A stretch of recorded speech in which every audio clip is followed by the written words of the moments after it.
யாக்கோபின் தேவன் என் தேவன், எந்நாளும் துணை அவரே, எப்போதும் நடத்துவாரே. யாக்கோபின் தேவன் என் தேவன், எந்நாளும் துணை அவரே, எப்போதும் நடத்துவாரே. என்னாகமோ 17ஆம் அதிகாரம் 5ஆம் வசனத்தில் இப்படியாக ஒரு வார்த்தை இருக்குது. நான் தெரிந்து கொள்ளுகிறவனுடைய கோல் துளிர்க்கும். நான் தெரிந்து கொள்கிறவனுடைய கோல் துளிர்க்கும். இந்த இடத்துல யாருடைய கோல் துளிர்த்தது? ஆரோனுடைய கோல் தான் துளிர்த்தது. அதனால் ஆரோனை அவர் ஆசாரி ஊழியத்துக்காக தெரிந்து கொண்டார் என்று சொல்லி நம்ம பார்க்குறோம்.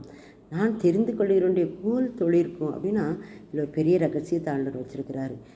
அந்த நாளில் ஆசாரிய ஊழியம், இந்த நாளில் கர்த்தர் எல்லாரையும் தெரிந்து கொள்கிறார். யாரையெல்லாம் தெரிந்து கொள்கிறாரோ அவங்களுடைய கோல் துளிர்க்கும். அப்படின்னா என்ன அர்த்தம்? யாரெல்லாம் அவர் தெரிந்து கொள்ளுதாரோ, யாரெல்லாம் அவருக்கு பிரியமாக இருக்கிறாங்களோ, யாரெல்லாம் அவருடைய வார்த்தையின்படி நடக்கிறாங்களோ அவங்கள அவர் தெரிந்து கொள்கிறார்களா, அவங்களுடைய கோல் துளிர்க்கும். கோல் அப்படின்னு சொன்னால் என்ன அப்படின்னா அவங்களுடைய வாழ்க்கை துளிர்க்கும்னு சொல்லலாம், அவங்களுடைய ஊழியம் துளிர்க்கும்னு சொல்லலாம், அவங்க செய்கிற தொழில்கள் துளிர்க்கும் அப்படின்னு சொல்லலாம். இன்னொன்று அவங்களுடைய பிள்ளைகள் துளிர்ப்பாங்க.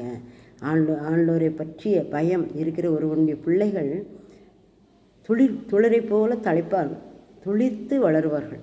கோல் எப்படி துளிர்த்து விட்டதோ அதே போல் பிள்ளைகளை ஆண்டவர் துளிர்க்க செய்வார். நாம் விசுவாசிப்போம். ஆண்டவருடைய நாமத்தை பற்றிகளோ கர்த்தருக்கு பயந்து நடக்கிற எவனோ அவனுக்கு தாம் தெரிந்து கொள்ளும் வழியை போதிப்பார் அப்படின்னு இருக்கலாம்.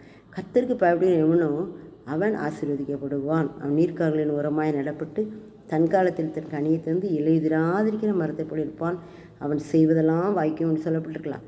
கர்த்தர் யாரை தெரிந்து கொள்கிறாரோ அவன் அவரிடத்துல பிரியமாக இருப்பான். அப்படி பிரியமாக இருக்கும்போது வேதத்தை அதிகமாக வாசிப்பான்.